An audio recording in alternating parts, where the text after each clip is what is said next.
Part 1 का and हुआ था वहीं से पार्ट 2 स्टार्ट होता है। वही न्यूज के टोनी ने ये एक्सेप्ट कर लिया है कि वही आयरन मैन है। किसी के टीवी पर चल रही होती है और जो आदमी इसको देख रहा होता है उसका नाम इवैन होता है। ये न्यूज देखते ही इवैन के फादर की डेथ हो जाती है तो इवैन कहता है कि मैं आयरन मैन से बदला लेके जरूर रहूंगा। तो वो भी एक छोटा सा टूल तैयार करता है जिससे वो अपना ड्रेस बनाने वाला था क्योंकि वो आयरन मैन से फाइट करने लगा था।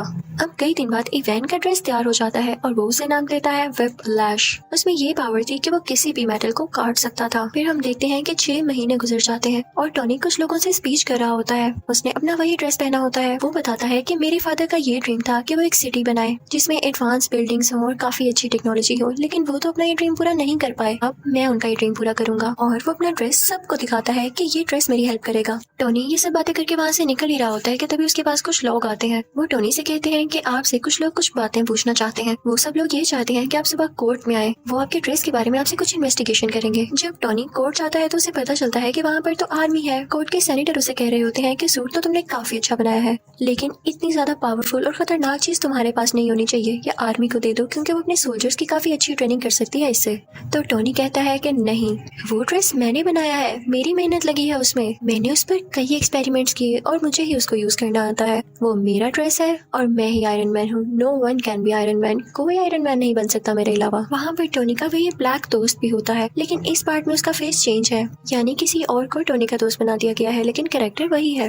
वो भी सेम बात कहता है कि मुझे ये कहना पड़ रहा है कि ये ड्रेस वाकई बहुत डेंजरस है और ये आर्मी के पास होना चाहिए, लेकिन फिर भी टोनी नहीं मानता। फिर वहाँ पर एक वेपन एक्सपर्ट भी आता है जो कि सेम बात बोलता है, लेकिन टोनी कहता है कि मैं तुम लोगों में से किसी की बात नहीं सुनने वाला। टोनी उन सब से कहता है कि मैं जानता हूँ आप लोगों को ऐसा करने के लिए किसने कहा है। इनफैक्ट वो आदमी इसलिए चाहता है कि आप लोग मेरा ड्रेस ले लें क्योंकि वो खुद ऐसा ड्रेस नहीं बना पा रहा। उसने मेरी कॉपी करके कई ज्यादा ड्रेसेस बनाए हैं, लेकिन वो उस काम के नहीं जो कि मेरा ड्रेस है। तो आप लोग उसकी बातों में क्यों आ रहे हैं, मैं आपको प्रूफ्स भी दिखाता हूँ। और टोनी फिर उनको प्रूफ्स भी दिखाने लगता है कि वाकई वो आदमी कैसा है। वो कहता है कि इतना बड़ा वेपन मेकर मेरी ड्रेस को कंट्रोल ही नहीं कर पा रहा, तो आप लोग कैसे कर पाएंगे? इसे सिर्फ मैं चला सकता हूँ और मैं जानता हूँ ये किसी को नुकसान नहीं देगा। सबको उसकी बात अच्छी लगती है और फिर वो वहाँ से चला जाता है। दूसरी तरफ हम देखते हैं कि इवैन अपना व्हिपलैश ड्रेस कंप्लीट कर चुका होता है और अब वो चाहता था कि वो डायरेक्ट जाकर आयरन मैन से लड़ाई करे। दूसरी तरफ टोनी भी अपने ड्रेस को चेक कर रहा होता है।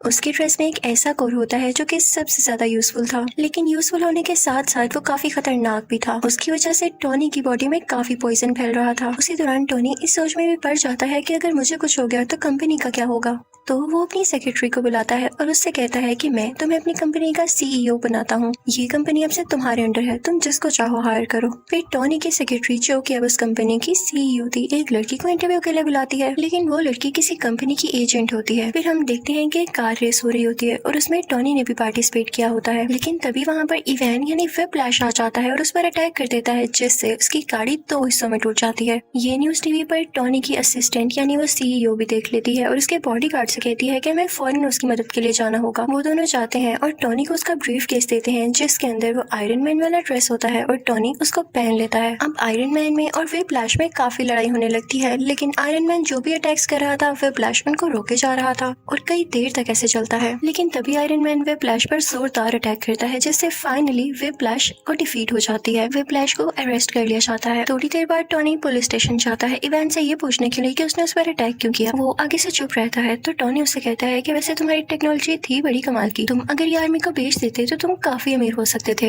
और ये कह के वो वहाँ से चला जाता है। फिर हम देखते हैं कि एक और आदमी आता है जो कि सेम टू सेम इवैन के जैसा था, इवन उसका यूनिफॉर्म भी। वो दरअसल जेल में इसलिए भेजा गया था ताकि उसको मरवाकर लोगों को ये शो किया जा सके कि इवैन मर चुका है। और एक आदमी जो कि बहुत बड़ा गैंगस्टर था असली इवैन को रेस्क्यू कर लेता है, वहाँ से निकलवा लेता है। सबको यही लग रहा था कि इवैन मारा जा चुका है क्योंकि उन्होंने वहाँ पर ब्लास्ट करवा के नकली इवैन को मरवा दिया था।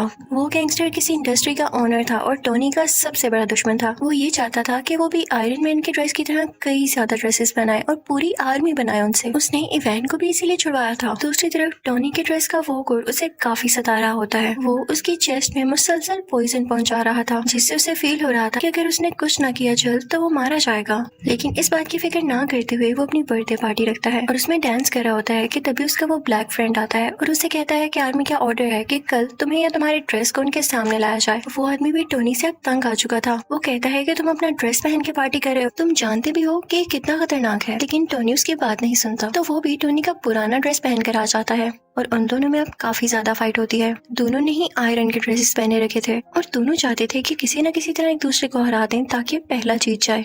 अब दोनों अपने अपने हाथ से लेजर निकालने लगते हैं और एट अ टाइम लेजर निकलने से दोनों लेजर्स आपस में टकरा जाती हैं और बहुत बड़ा ब्लास्ट होता है। जहाँ पर ब्लास्ट होता है और टोनी की बर्थडे पार्टी हो रही होती है, वो जगह कोई और नहीं बल्कि टोनी की कंपनी होती है। अब वहाँ से टोनी का पुराना ड्रेस लेके वो ब्लैक फ्रेंड तो चला जाता है, लेकिन टोनी वहीं पर नशे की हालत में होता है। फिर हम देखते हैं कि एक आंख वाला आदमी टोनी के पास आता है और उससे कहता है कि तुम्हारे फादर क्या क्या करना चाहते थे और तुम क्या कर रहे हो, तुम नशा करके इधर उधर फिरते रहते हो। तो टोनी कहता है कि अपनी जुबान बंद रखो, तुम होते कौन हो ऐसे बोलने वाले। तो वो आदमी कहता है मैं तुम्हारे बारे में सब कुछ जानता हूँ, वो लड़की जो तुम्हारी कंपनी में इंटरव्यू देने आई थी वो कोई और नहीं बल्कि मेरी ही सीक्रेट एजेंट है और तुम्हारी सारी बातें सारी रिपोर्ट से मुझे देती रही है। फिर वो आदमी ये भी कहता है कि मैं ये नहीं चाहता कि तुम्हारा कोई नुकसान हो, मैं चाहता हूँ कि तुम और ज्यादा अच्छा एक ड्रेस बनाओ जिससे पूरी दुनिया को फायदा हासिल हो और मेरे पास तुम्हारे फादर की कुछ चीजें भी हैं, चाहो तो उन्हें मेरे से ले सकते हो। टोनी उस एक आंख वाले आदमी के पास से वो सारी चीजें ले आता है तो उसे पता चलता है कि उसके फादर जो सिटी बनाना चाहते थे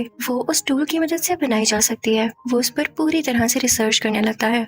वहाँ पर उसको कोड का पूरा डिजाइन भी नजर आ जाता है। वो उस पर थोड़ी सी और रिसर्च करता है और काफी चेंजेस करने के बाद बहुत ही ज्यादा एडवांस टूल बना लेता है और फिर उसी टूल से वो एक नया ड्रेस तैयार करता है जिसको नाम देता है मार्क 6। और साथ ही उसे इवेंट की कॉल भी आती है जो कहती है कि मैंने तुम्हारे दुश्मन के साथ मिलकर एक काफी अच्छा ड्रेस तैयार कर लिया है, मैं वेट करूंगा उस दिन का जब तुम और मैं आमने सामने होंगे और देखते हैं कि कौन जीतता है। मैं आप लोगों को राज बताती हूँ कि इन लोगों ने वो ड्रेस किस तरह से तैयार किया। टोनी का वो पुराना ड्रेस जो कि टोनी का दोस्त आर्मी के पास लेके आया था, उस ड्रेस में इवान ने और टोनी के दुश्मन ने कुछ चेंजेस किए और उसको और ज्यादा एडवांस बना दिया कुछ टेक्नोलॉजीज की मदद से, जो कि बहुत सारी वॉर्स लड़ सकता था और फाइट कर सकता था। अब दूसरी तरफ टोनी का दुश्मन लोगों से स्पीच कर रहा होता है कि मैंने आयरन सोल्जर्स बनाए हैं क्योंकि अब आयरन आर्मी का दौर है। दूसरी तरफ टोनी को भी पता चल जाता है कि इवान किसी के साथ सच्चा नहीं है, तो वो जाता है अपने उसी दुश्मन के पास, उसी इंडस्ट्री के ओनर के पास और उसे जाके कहता है कि इवान तुम्हारे साथ धोखा करेगा, वो तुम्हारी सारी आर्मी को अपने कब्जे में कर लेगा और उस सिटी पर अटैक कर देंगी। और ऐसे ही होता है। इवान देखते ही देखते सब सूट्स को अपने काबू में कर लेता है और उस वॉर मशीन को भी, जो कि इन लोगों ने नई टेक्नोलॉजीज के साथ तैयार की थी। वही ड्रेस जो कि टोनी का पुराना ड्रेस था। टोनी उस इंडस्ट्री के ओनर से कहता है कि मैंने कहा था ना, जाओ अब अपने सोल्जर्स को कंट्रोल करो, लेकिन अब बहुत देर हो चुकी थी। तो वो सीक्रेट एजेंट वहाँ पर पहुँचती है जहाँ पर इवान इन सारे आयरन सोल्जर्स को कंट्रोल कर रहा होता है, लेकिन वो सारे के सारे अपना कंट्रोल खो चुके थे। तभी वहाँ पर आता है टोनी जो कि अब आयरन मैन बन चुका था। वो आते ही अपनी पावर्स का यूज करता है और सारे आयरन सोल्जर्स को मार गिराता है, लेकिन तभी उसके सामने आ जाता है व्हिप्लैश जो कि ज्यादा स्ट्रॉन्ग हो गया था अपने उसी ड्रेस में। टोनी यानी आयरन मैन उस पर अटैक करने लगता है, लेकिन अब उस पर कुछ असर नहीं हो रहा था क्योंकि व्हिप्लैश अब काफी स्ट्रॉन्ग हो चुका था और अब वो जानता था कि आयरन मैन का मुकाबला कैसे करना है। तभी टोनी को याद आता है कि जब उसकी और उसके ब्लैक फ्रेंड की लेजर आपस में टकराई थी तो बहुत बड़ा ब्लास्ट हुआ था। वो अपने उस फ्रेंड से कहता है कि हम वो एक्सपेरिमेंट दोबारा से करते हैं। अब वो दोनों ऐसे ही करते हैं और वहाँ पे काफी बड़ा ब्लास्ट होता है।